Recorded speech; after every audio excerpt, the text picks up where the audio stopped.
ដល់គ្នាអ្នកក្រុមមានឈ្មោះថាសាណាមអាយុ10ឆ្នាំមកពីសាលារៀនសុវណ្ណភូមិសាខាទូកីមកបង្រៀនថ្នាក់ទី4កមុខវិជ្ជាសិក្សាសង្គម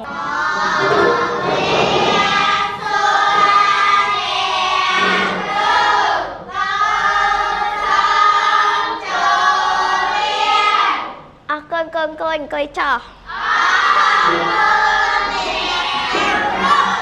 ចាថ្ងៃនេះថ្ងៃអីទីប៉ុន្មានខែអីឆ្នាំអី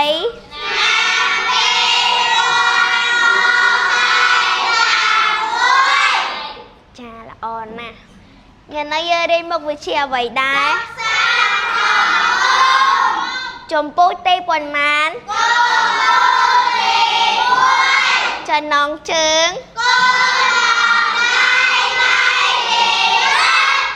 មេរៀនកុំស្រែកឮពេកចំណងជើងថ្ងៃនេះយើងរៀនចំណុចទី4ទំនុកចិត្តតើទំនុកចិត្តជាអ្វី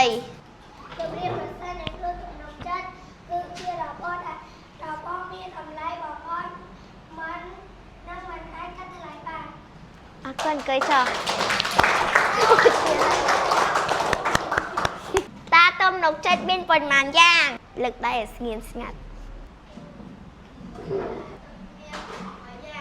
ចាអរគុណអង្គុយចុះទៀតដៃគេមួយតើទំនុកចិត្តមាន3យ៉ាងអ្វីខ្លះបេឡា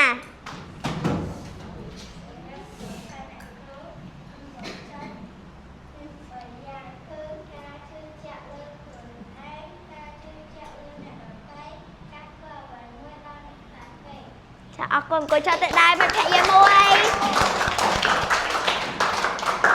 តោះចឹងកូនបើកមេរៀនទំព័រទី27អានទាំងអស់គ្នា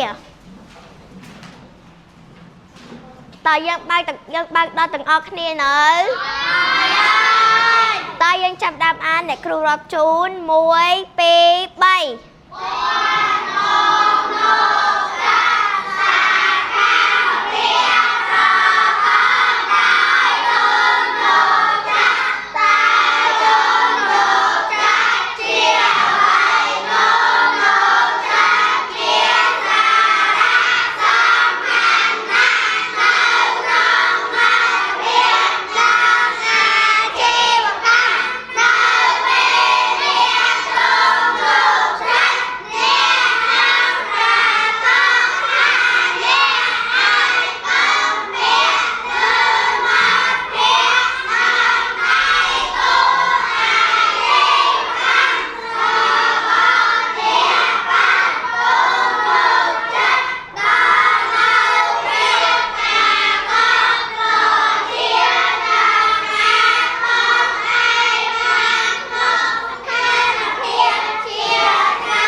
សៀវភៅសរសេរកត់មេរៀនទាំងអស់គ្នា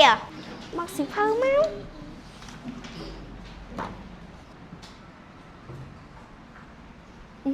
ហើយណាសៀវភៅ